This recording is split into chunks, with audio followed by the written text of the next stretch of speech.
Comment votre cercle social détermine votre succès dans les rencontres? Salut les winners, c'est Maxime LB, fondateur de Céducation, et je vous retrouve dans cette nouvelle vidéo consacrée cette fois-ci aux rencontres et au cercle social. Est-ce que ça t'est déjà arrivé de te demander comment faire pour progresser avec les femmes dans ta vie? Pour ce faire, tu dois faire des grands changements dans ta vie actuelle, si ceci ne te plaît pas, en modifiant ton état d'esprit et te débarrasser de mauvaises habitudes comme par exemple la pensée négative.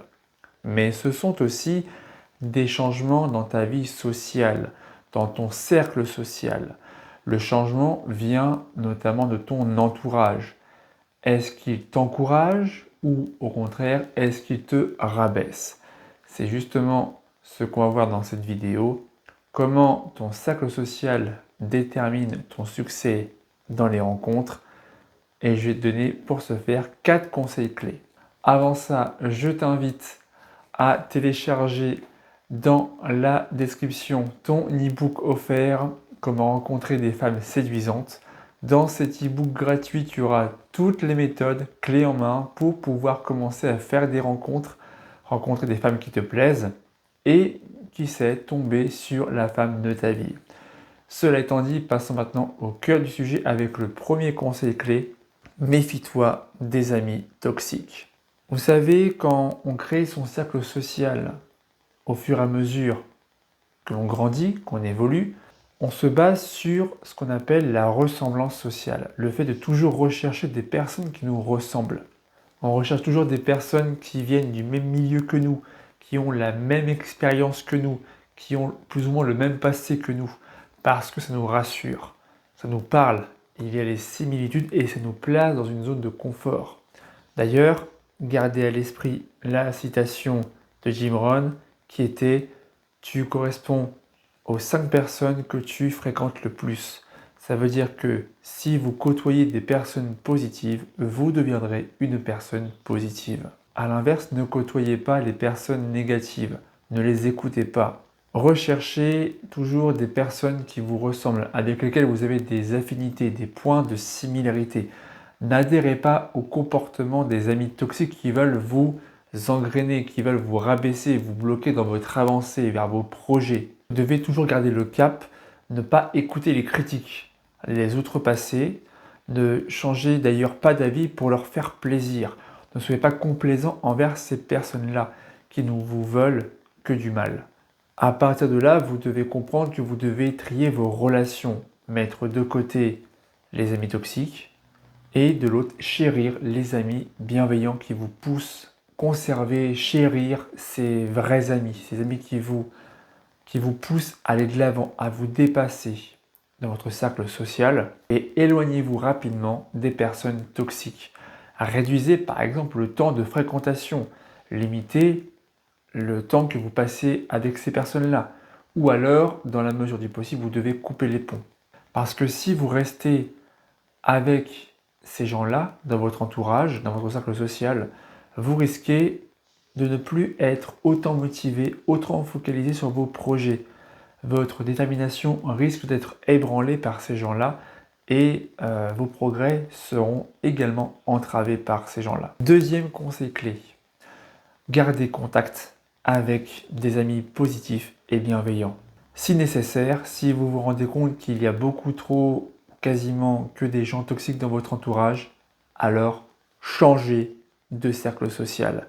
Restez en contact avec les amis qui sont respectueux ou si votre cercle social est beaucoup trop toxique, changez de cercle social. Construisez-en un nouveau. Faites table rase du passé et repartez de zéro. Remplacez votre ancien cercle social par un nouveau cercle social. Ça vous amènera à faire de nouvelles rencontres positives, rencontrer des gens positifs qui ont la même vision du monde que vous ou possiblement les mêmes projets et ça vous permettra aussi de créer de nouvelles relations positives avec ces personnes-là. Autre point aussi, toujours dans le deuxième conseil clé, c'est ce que j'appelle le wingman. Le wingman, c'est un partenaire de drague. C'est-à-dire que si vous voulez apprendre à aborder les femmes, vous pouvez facilement vous trouver une personne qui, comme vous, a le même objectif. Par exemple, apprendre à aborder et faire des rencontres, ou à être moins timide, ou à savoir aborder naturellement. Cette personne-là va vous aider à sortir plus régulièrement, à avoir un boost de motivation et aborder les femmes, parce que vous partagez tous les deux un même objectif en séduction. Ainsi, être accompagné par son wingman, ça va vous permettre d'atteindre rapidement votre objectif. Et de plus, il y a deux avantages à avoir un wingman. Le premier, c'est que il y aura un soutien mutuel, vous allez vous encourager mutuellement, toujours vous pousser de l'avant, l'un et l'autre. Et deuxième avantage considérable, c'est les commentaires, sont les commentaires en feedback. C'est-à-dire que votre wingman va vous observer en pleine approche, de loin, et pourra vous faire un retour sur votre session d'abordage, voir ce qui a été, ce qui n'a pas été. Vous allez pouvoir prendre conscience de vos erreurs pour pouvoir ne plus les commettre par la suite. Grâce à ce retour immédiat des abordages, de vos approches, vous connaîtrez une meilleure progression, beaucoup plus fulgurante que si vous étiez tout seul à apprendre de vos erreurs. Troisième conseil, fréquentez des experts en séduction, des mentors, des gens qui ont déjà ce que vous recherchez, qui ont déjà ce que vous voulez. C'est un moyen là encore d'avancer rapidement dans vos projets. Apprenez à rencontrer, à connaître, à fréquenter des personnes qui sont expérimentées avec les femmes si c'est ce que vous recherchez. Parce que ces gens-là ont une expérience qu'ils ont accumulée par le passé à partager, à vous partager, des conseils à vous donner. Entourez-vous des meilleurs, suivez leurs conseils, suivez leurs recettes. Ça vous permettra vraiment d'avancer sereinement sans commettre trop d'erreurs. Des erreurs de débutants que la plupart des mecs commettent encore à l'heure actuelle, ou des erreurs que ces experts à leur début ont commis. Néanmoins, je mets une nuance sur ce conseil-là. Vous devez éviter de vous comparer à ces gens-là. Ces gens-là sont des mentors, des experts. Et si vous êtes débutant, si vous commencez dans la séduction, vous ne pourrez pas directement avoir leur niveau. C'est comme un jeu vidéo, on commence au niveau 1. Si vous fréquentez des personnes de niveau 100, vous ne passerez pas du niveau 1 au niveau 100 en un seul jour. C'est-à-dire ne vous comparez pas à ces gens-là. Modélisez-les. Inspirez-vous de ces gens-là. Vous doivent être des modèles d'exemplarité, des personnes qui doivent vous pousser à agir. Mais ne cherchez pas non plus à les imiter. Ne vous comparez pas à leurs résultats. Parce que vous risquez d'être submergé par tout leur savoir et vous allez être complexé par vos résultats à vous. Imaginez, vous approchez 10 filles, 10 rejets. Votre mentor approche les 10 mêmes filles et réussit à prendre les 10 numéros d'affilée. Vous voyez un peu où je veux en venir, c'est que vous allez rapidement complexer et très vite abandonner. Et vous allez aussi subir une baisse de votre niveau de confiance en vous. Donc ne tombez pas dans ces travers de toujours vous comparer aux meilleurs. Et attendez vraiment d'avoir un bon niveau en séduction pour vouloir après commencer à côtoyer ces experts. Ce sera la petite touche d'élan qui pourra vous permettre d'aller à un niveau supérieur, au niveau des winners, le niveau cosmique. J'entends par le bon niveau en séduction, c'est quand vos abordages sont devenus naturels.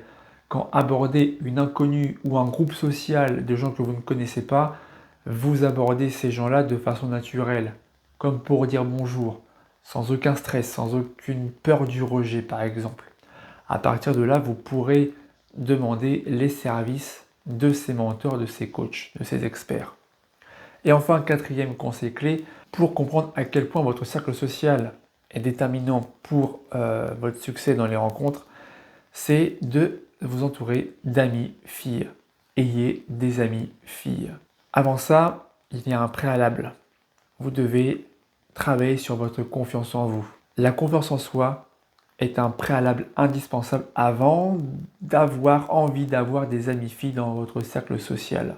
Parce que pour avoir des amis filles déjà, il faut en avoir abordé, avoir parlé avec ces filles-là. Donc vous devez déjà avoir un minimum de confiance en vous.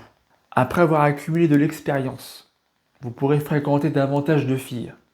Vous aurez donc augmenté votre niveau de confiance en vous.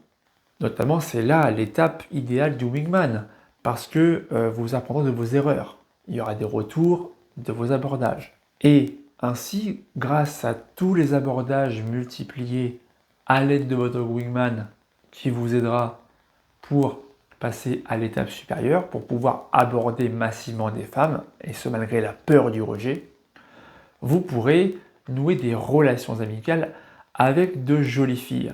Privilégiez des jolies filles. Pourquoi je parle de ça?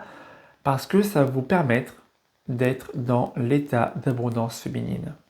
C'est-à-dire que vous allez pouvoir élargir votre cercle social. Parce que plus vous allez avoir d'amis, donc je parle d'amis filles, plus votre cercle social va s'élargir. Et donc vous allez augmenter, à travers cet élargissement du cercle social, vous allez augmenter vos chances de faire des rencontres intéressantes, de femmes attirantes, et donc d'attirer indirectement d'autres femmes de qualité. C'est-à-dire que si vous fréquentez des femmes de qualité, de très belles femmes, eh bien d'autres belles femmes qui vont vous voir en compagnie de leurs semblables vont être attirées magnétiquement, comme le miel qui attire des abeilles. Et ça, c'est un moyen extrêmement puissant de devenir attirant aux yeux des femmes. Ça vous permet aussi de comprendre la psychologie féminine, comment fonctionnent les femmes, leurs désirs notamment, et ça vous permet aussi, et ça ce n'est pas négligeable, d'apprendre à affronter, vaincre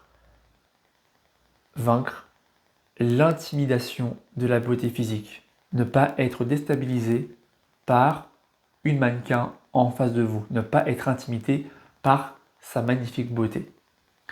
Si la vidéo t'a été utile, n'hésite pas à la liker, à la partager et à t'abonner à la chaîne en activant la cloche pour être sûr de ne pas passer à côté des prochaines vidéos que je publie régulièrement sur la séduction et le développement personnel. C'était Maxou pour vous servir.